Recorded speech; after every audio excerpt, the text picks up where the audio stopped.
一阴一阳之谓道，仔细东来。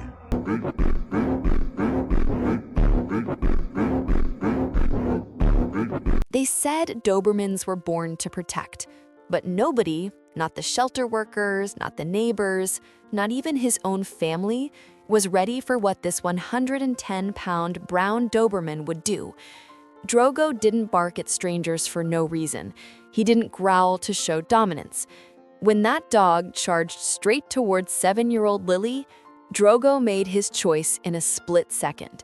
Teeth bared, body positioned like a living shield, a growl so primal it stopped time itself.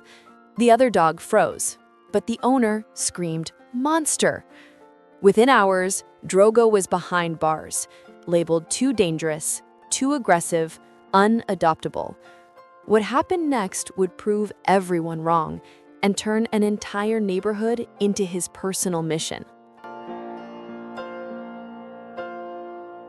The Patterson family thought they knew their Doberman.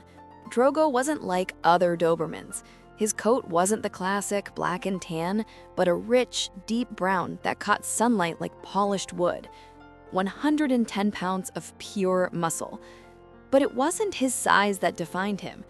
It was something primal that pulsed beneath his skin like electricity. Every fiber of his being screamed one word: protect. If you took every protective instinct in the canine world and compressed it into a single animal, you'd get Drogo. The Patterson daughter, 7-year-old Lily, loved playing fetch with him. Tennis ball in hand, blonde curls bouncing. She'd throw it, and Drogo would thunder after it like a freight train. One afternoon, everything shattered. Another dog appeared from nowhere, sprinting straight toward Lily. Drogo's body locked up. His lips pulled back, revealing teeth sharp enough to puncture steel. The growl that erupted from his chest wasn't just sound. It was a primal warning that rattled windows. He positioned himself between Lily and the stranger. Every muscle coiled. The other dog's owner came running, screaming, "He's attacking my dog, that monster!" Lily was the only witness who saw the truth, but even she couldn't explain what really happened. If you're watching this and haven't subscribed yet, I have to say I'm a little heartbroken. Stories like this need your support. Hit that subscribe button right now, you won't regret it. To everyone else, Drogo was the villain. No trial, no second chances, just cold metal bars and aggressive stamped across his file. Drogo landed in concrete hell. Behind those steel bars, he didn't cower. He stood tall, scanning every corner. Leadership was coded into his DNA. He barked, not fear, but command. The shelter workers heard constant noise. They labeled him difficult and shipped him to Atlanta. This new place was worse. Every dog trying to claim dominance. Teeth bared, hackles raised, growls that never stopped. 7 days of constant challenges. His body never relaxed. Then Marcus and Keisha walked in. They lived near the forest in Colorado, needing a guardian for their property. The workers showed them German Shepherds and Rottweilers, but Keisha's eyes landed on Drogo. Something in those deep brown eyes called to her, not aggression, but purpose. What about him? The worker's face tightened. That one might be too much. He's intense. Marcus stepped forward. He'd loved Dobermans his entire life. No, we want to hear about him. They pulled Drogo's file. Aggression toward other dog. Returned twice. Difficulty with authority. Every line read like a criminal record, but Marcus and Keisha looked at each other and made their choice. They didn't believe the file. They believed in second chances. Drogo stepped onto their property, and Marcus unclipped his leash, pulling open the front door. They expected him to rush inside like every other dog who'd finally found freedom, but Drogo refused to move. He stood completely still, massive frame frozen like stone. His nose lifted toward the sky, nostrils flaring as he pulled in every scent within a half-mile radius. His eyes swept across the landscape with methodical precision. Trees, dirt paths, distant houses through thick forest, fences, boundaries, entry routes. He wasn't being disobedient. He was working, cataloging, mapping every inch of territory he was now responsible for protecting. Marcus and Keisha watched. Then understanding dawned. "He's surveying," Marcus whispered. "He's already on duty." That night, as darkness swallowed the forest, Drogo disappeared. No warning, just gone, swallowed by shadows.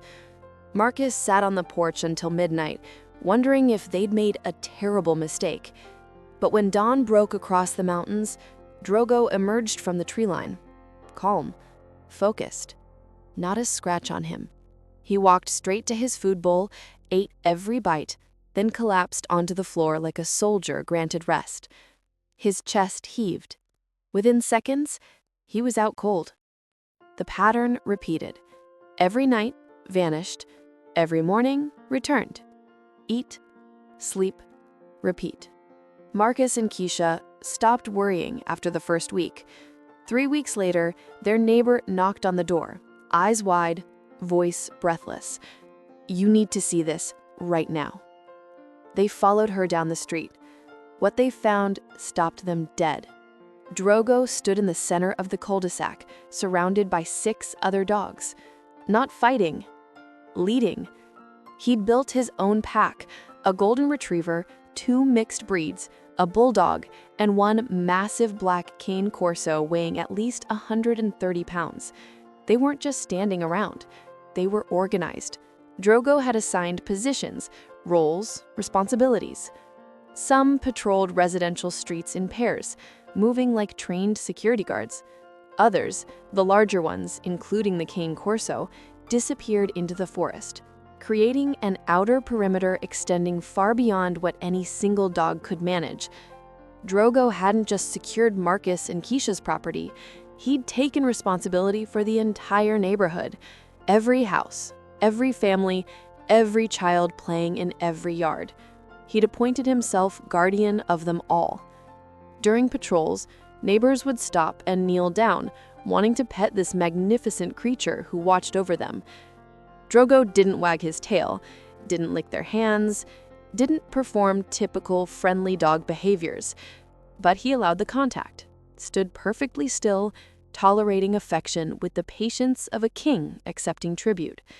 He was never going to be a lapdog. That wasn't his purpose. He was security, protection, the answer to a question nobody asked, but everyone needed answered. Who keeps us safe when darkness falls? Drogo did. Every single night, without fail, without thanks, with only the unshakable certainty that this was exactly what he was born to do.